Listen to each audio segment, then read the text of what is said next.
you can control you. Mm-hmm. You are accountable to you. Your success as an independent insurance agent is not on your carriers. It's not on your team. It's not on your FMO or your IMO or your LMNOP. It's not on any of those things. That's a Dallasism right there. Your success is on you. Mm-hmm. You are accountable to you. Put the blinders on and just go to work. Yep.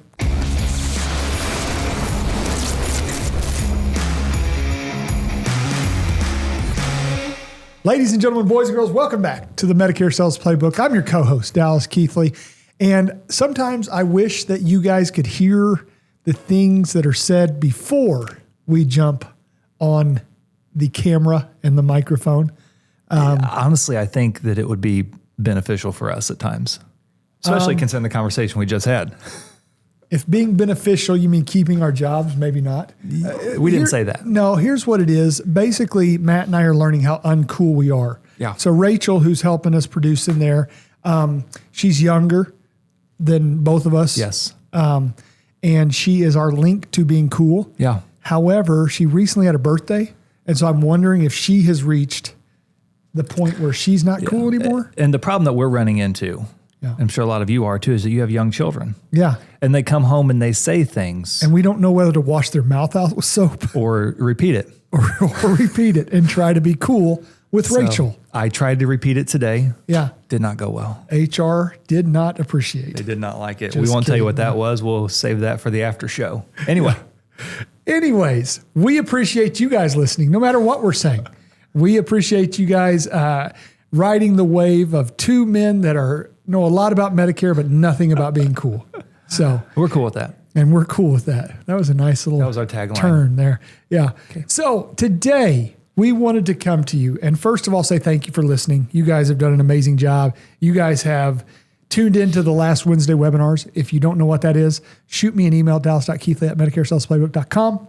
We will get you on the list for the Medicare Sales Playbook last Wednesday webinar. The name is crazy long, but so is the value. Like we provide a lot in that. We break down a topic on Wednesdays, the last Wednesday of every month. We break down a topic that we've had on the podcast and just dive into it some more. I was going to ask you to specify what day of the week that's on and when. Tuesdays, oddly enough. No, listen, there's somebody now that's going to be like, hold on, you said on your podcast it was Tuesdays. It is on Wednesdays. It's on the last Wednesday of the month. Yeah. Which is the one that when there's no more Wednesdays, it's the one right before that. Goodness. We digress. We do.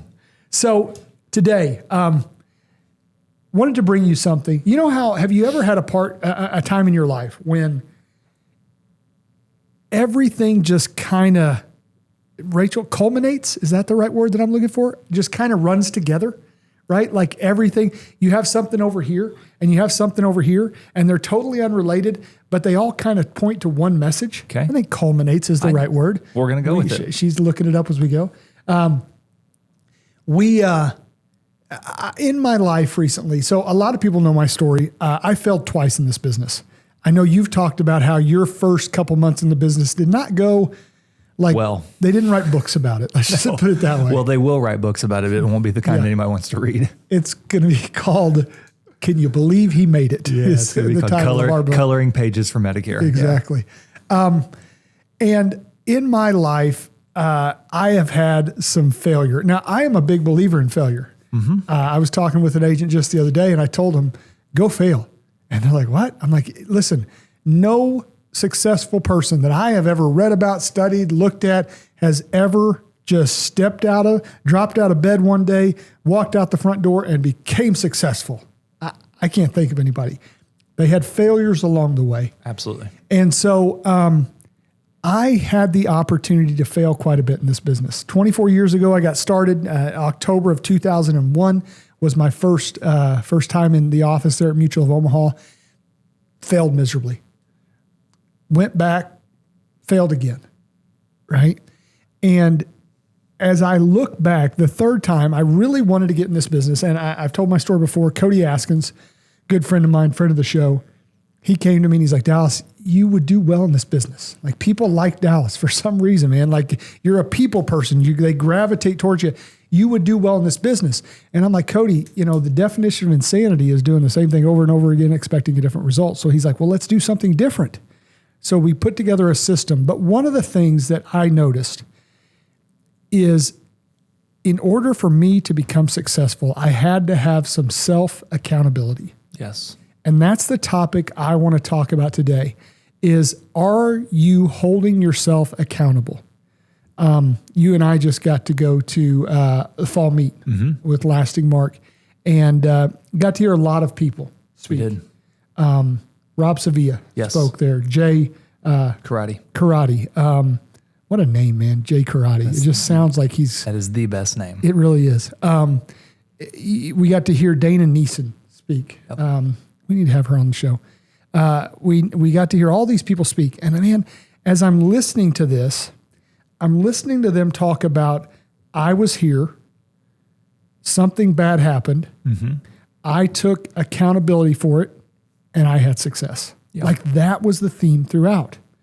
I believe this reason I failed my second time in the business was the fact that I blamed everything else, right? Like my manager, he spent more time with other agents than he did with me. Yeah. The leads that I got, they were always out in 50, 60, 70 miles away, and other agents were getting leads right here in Springfield. Yeah. And, my training just wasn't that great. I didn't have the training that these guys had. And, I worked with Cody out. His dad's in the business. Of course he's going to succeed, all this stuff. And man, I could find a lot of reasons why I could fail, but it wasn't till I looked in the mirror and said, listen, the reason you are failing is because you are not putting in the work. Yes. You are not putting in the effort. You are not holding yourself accountable every day and doing what you know needs to be done. Yeah. And so accountability reaching out to you. Has there been a time in your life when you're like, okay, look, I have to change something and it starts with me? I mean, I think we all come into that, like, with our wives, with our kids, there's constantly things we have to look in the mirror and say, hey, where can I improve all those? But in terms of like, over my career, when I got out of college, I took the second job that was offered to me. The first job they offered me on the spot, which I think is that's like a sign that says no. And he said, man, look at me. I work 60 hours a week. And if you work as hard as I can, in 5 years, you can be a store manager and you can make $45,000. And he said it like that. And I was like, out of here. Like, I'm going to go get in my mom's car and get out of here. But the job that I took, I went to work in the PNC world, and I went there and I was a poor employee. I was so good that they promoted me. I know I've talked about my story before. I was so good that they promoted me. And then I got fired, and I spent the better part of the next several years blaming them for that. Mind you, I'd already gone through another job. I'd gone into the Medicare space, but still falling into that space of like, well, man, I could be this if that, right? Like if that didn't happen, if that hadn't occurred, if they had done this, all the things. I mean, full transparency, whatever excuses I want to make, I'm glad they happened, because I could have still been there blaming everybody else, making $45,000 a year. I mean, that was the goal, right? Once I got into Medicare, my first little bit of time was not good. Like, pull the emergency alarm, get out of here as fast as you can. But I kind of ran into that moment as well where I said, I'm here. Like, I'm here. We've started a family, all of these things. Honestly, I don't know what my market value is. I don't know if I'm good at anything else. Not PNC. I already got told I'm not good there. Probably not good to go back to the hospital. No, insurance is what it is. So I had to do that. I had to take stock and say, if I'm going to do this, like, I am the only person who can push this forward. Right. So as we look at accountability and looking inward, there's a verse that always comes to mind. And I used to apologize, be like, not to get religious. You know what? It is who we are, right? Yeah. There's a verse in the Bible where David says to God, now, I don't know that I have ever been that brave. David says to God, God, search me. Look way down deep, wherever you want. There's no nooks. There's no crannies. Shine a flashlight in there. He said, search me, see if there be any wicked ways, and remove them. That is a prayer. And as I was reading that, this, like I said, everything just kind of all comes together. I'm in a men's Bible study group, and they've been talking about They've been talking about accountability. They've been talking about your actions and, that you are the one that can change your actions, stuff like that. And man, it just kind of, sometimes it feels like somebody's talking right to you, Yeah. But as I read that verse, I'm like, man, that is deep. Yes. And it's hard to be accountable. So I wanted to talk about this today. 3 things. Number 1, what accountability is not, right? One of the reasons that we don't sometimes want to be accountable is because we view it as a self-degradation type of thing. Yes. I'm going to take a look at myself. I'm going to see how pitiful and pathetic and weak I am. I'm going to have that talk with myself where I yell at myself in the mirror and just degrade myself. And then I'll come out the other side a better person. That is not it, right? I don't believe in degrading leadership. Sure. I have worked in jobs where I had degrading leadership where they thought the best way to motivate you was by being mean and pointing out what a loser you were and then hoping you would want to do better, right? Motivates me. Yeah. Listen, nailed it. But that's not who I am. That does not motivate me at all. Sure. Maybe it should, but it doesn't. But that is not what accountability is. It's not just looking at yourself and saying you're a loser. I think that's why a lot of people don't look at it, don't look at themselves. 2, they're afraid what they're going to find. Yeah. Number 2, accountability is not ignoring injustice. No. In other words, if you're sitting there and you're saying, you know what, this isn't fair. Like this manager of mine is giving this guy all the leads, but I'm going to be accountable for me and I'm just going to stay in my lane. That's not what we're saying. If there is an injustice, address it. Yes. If there is something that's going on that needs to be addressed, and I'm trying not to get to what it is because I don't want to, that's my next point. Yeah. But it's not just ignoring injustice. And then number 3, it's not natural. It is not. Yesterday I was driving into work and one of my biggest pet peeves is driving. Like I love driving. But people that are poor drivers, it drives me nuts. Like here in front of our office, we have the 3-lane highway, 6-lane highway, 3 lanes on both sides. And I was even the day before, and this is how I know God has a sense of humor. I was telling my wife, people need to understand that the far right lane, that is for exiting. Yeah. You get in that one if you're going to exit, right? The middle lane is for cruising. Yep. The left lane is for people that are... Or the far right lane, so somebody doesn't have anywhere to go in a big hurry. Just hang there. Yeah. Just hang there. Yeah. But the far left lane, we can all agree, that's for those of us that are like really want to break the law. Yeah. We're serious over here. Yeah. That actually turns straight off to jail. Yeah. You just, and so I'm coming to work. I'm in the far right lane the far left lane. So I'm passing some people and, the only time you're supposed to be over there is if you're passing. So I'm passing people and I pull back in. I go to pull back in the middle lane and this guy just blows by me right in the middle lane. And I almost hit him. It was so close that it's one of those where you tense for the crunch, Now, I would like to say that my first inclination was to say, man, that's my bad. I didn't see you there. But that wasn't it. Yeah. My first inclination was, what's the guy doing passing in the middle lane? You're not supposed to pass over there. And I stopped myself. I'm like, Dallas, you pulled into a lane without checking, without looking. That is on you. Yep. The natural thing is to always blame others. Yeah. Right? So you talked about your PNC career. It was very long. Why is it, do you think, that we want to blame others for our failures? It's just so much easier. Mm-hmm. I mean, it's so much easier because when we start looking inward, and again, not trying to get to what it is, that's heavy. Like it's heavy to, I'll just go to what it is so we can just say so I can just say the first thing on your notes. I keep looking at my notes. My notes have fire and 2 numbers written on it. Yeah. So let's go to what it is and then let's talk about that. Yeah. So what it is number 1, if we compare the 2, one, it's not self-degradation. It is self-reflection. Yes.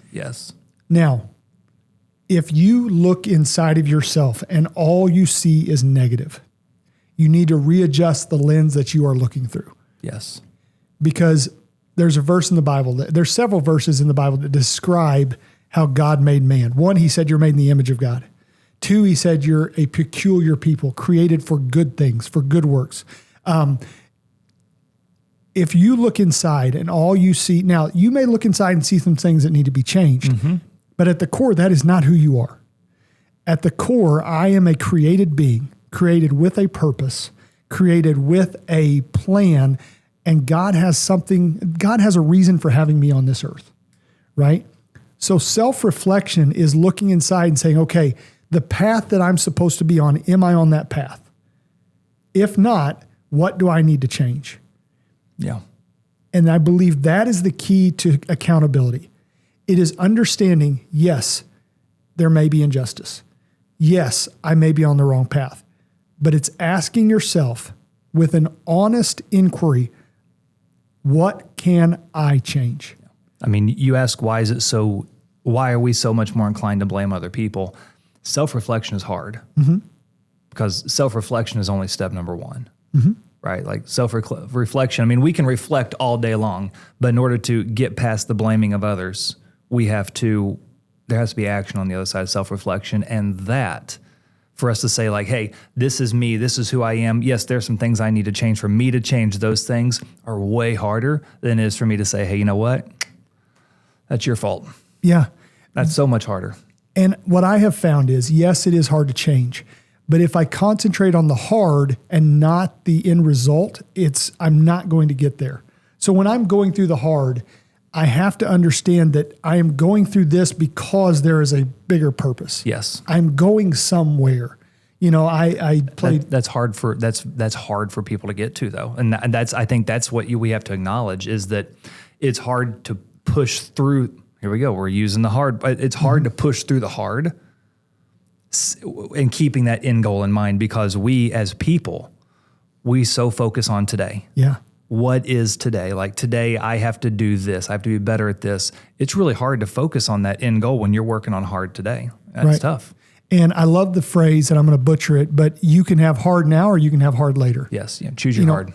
With Medicare, you can get on the phone and work this AEP and work hard, or you can have a sucky January. Yeah. Right? You can have a hard now or you can have hard later. Finances, you can put money away, or you can have fun now, but you're going to have hard later. So you just choose when you want the hard to apply. So it's self-reflection. Another thing it is, and boy, this one took me a long time, way longer than it should have, and I'm still learning it, is realizing that life is not fair. Yes. Life isn't fair. I did an interview with Caleb Caldwell, and one of the things that he said, my father-in-law owns a company that is like a financial services company, so I had a natural market to go into Medicare. Now, people listening to that interview can say, you know what, that's not fair. My father-in-law doesn't have a company, Yeah. That's not fair. My father-in-law didn't give me a business where I could start calling some of his clients immediately and all that. And you know what? Life isn't fair. No. But when you look at something as being fair or unfair, it goes back to that first question. Okay, there's something that's not fair. Can I change it? Yeah. If you can't change it, then move past it. Yes, it's not fair. We get it. Life isn't fair, right? Like Matt was born and grew to be 6'7", whatever you are. 6'6". 6'6". Who's counting? I am. 6'7". 6'7". Matt grew. And there is a verse in the Bible that says, can you increase your stature by 1 inch by worrying about it? No. Now, did I hang? Does that mean I didn't hang from the swing set like Greg Brady did back in the day? Yeah. Maybe yesterday? Just a little bit. Knows? Just a little bit, gravity baby.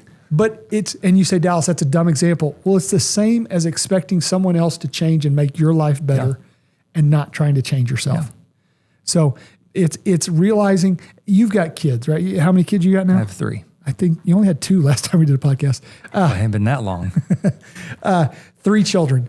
How do you, because I think if we don't teach kids at a young age, can you give me an example of how you teach your kids that life is not fair? It's with that statement right there, almost predominantly. I mean, life is not fair. We talk about, so Our kids are different ages, right? We have a 9-year-old, we have a 7-year-old, and we have a 4-year-old. And they are 3 very different people.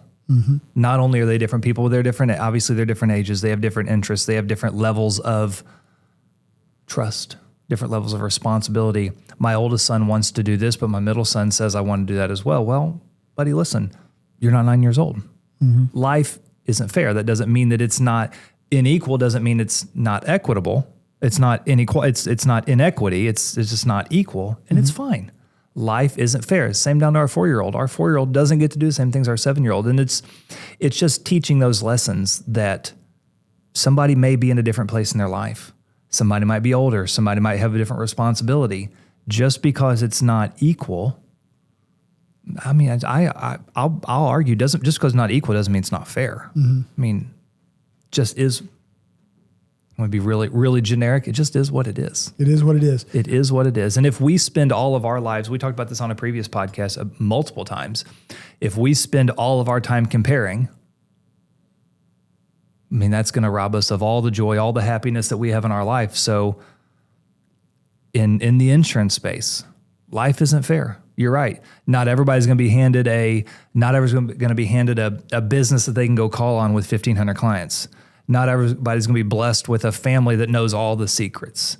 Not everybody's going to be blessed with an $8 million annuity their third day in the business. Like, not everybody's going to be blessed with that. That's okay. Right. They're not you. You're not them. And I think 2 things there. One, successful people, fair and unfair, the Bible says, and I keep bringing up the Bible, that's okay. It rains on the just and the unjust. But the successful people see something that's not fair. The difference between successful and unsuccessful is unsuccessful people spend more time worrying about it. Yeah. And complaining about it. I mean, what's the saying? And I'm going to get this wrong, typically do. But the only time we should be looking on somebody else's plate is to make sure they have enough. Yeah. It's not to see if they have more than me. Exactly. So, Dallas, if we're competitors in this space, or if we're not, if we're partners in this space, I love you and I care about you and I want to see you be successful. But in this moment, I mean, I can put a wall up because your success means nothing to mine. Exactly. Nor does your failure. Just because you fail doesn't mean I have to fail. Yeah. I'm not going to follow you. Right. You and I are different people, right? Like, it's hard to tell. It is. I don't know if we could be more different, right? Full, long locks of hair. We're not going to go there. Yeah. Anyways, the last thing that self-reflection is and self-accountability is its courage. It's brave. It's a lot of courage. I love this. I was reading as I was going through this and preparing for this, I thought about the prayer the serenity prayer that they pray in AA.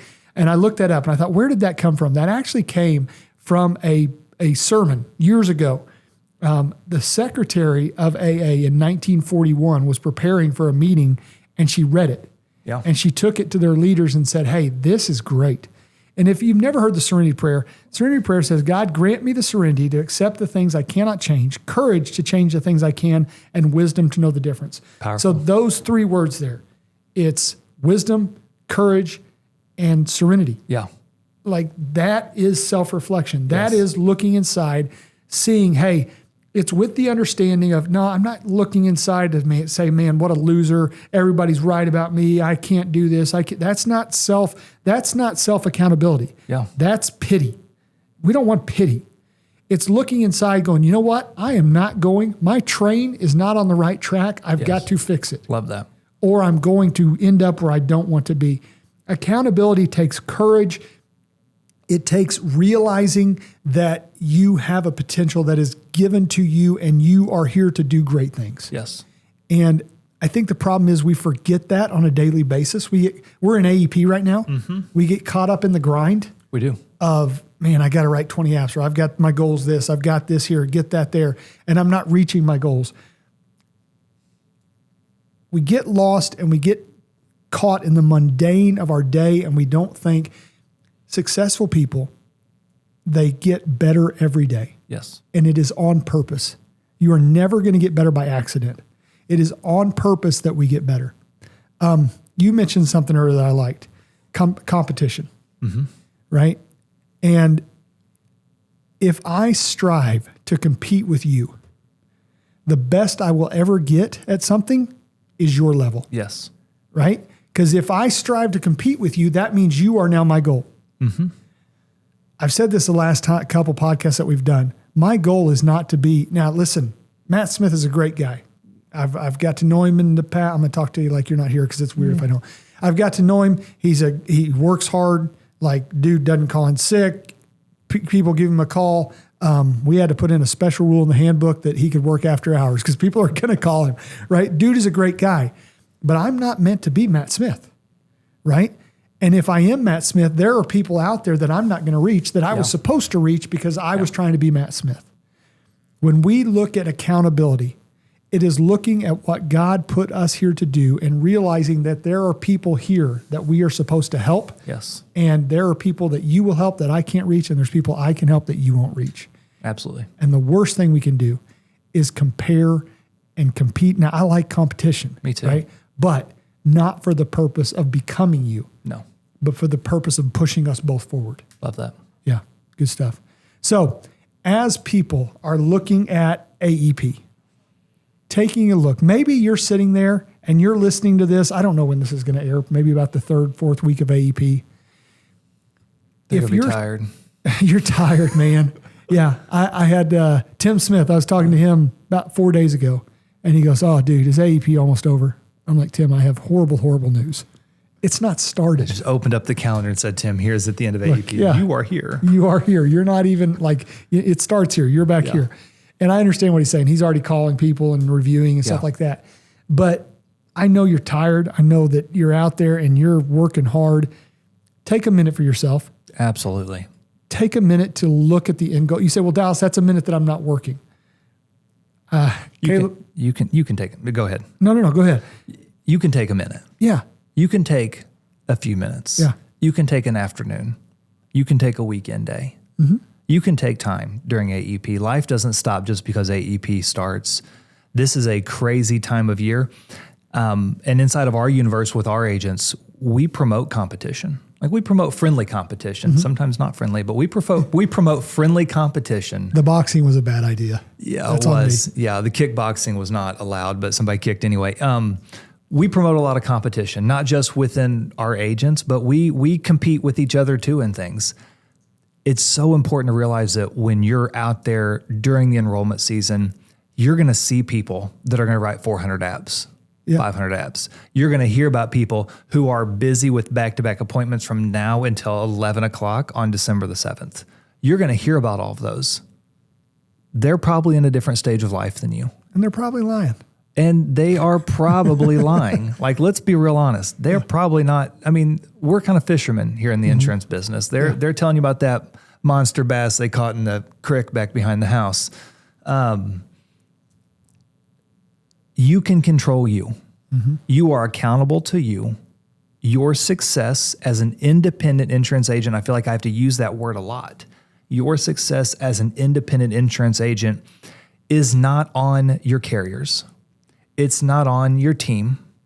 It's not on your FMO or your IMO or your LMNOP. It's not on any of those things. That's a Dallasism right there. Your success is on you. Mm-hmm. You are accountable to you. Put the blinders on and just go to work. Yep. Go fail. Go fail. Go work as hard as you can. If you fail, lay your head on your pillow at night and know that I can get up tomorrow. Yeah. And I can try again. Yeah. If you don't try, I mean, failure just says that you tried something. Mm-hmm. And remember, I hate the word fail because the only time you fail is when you completely stop.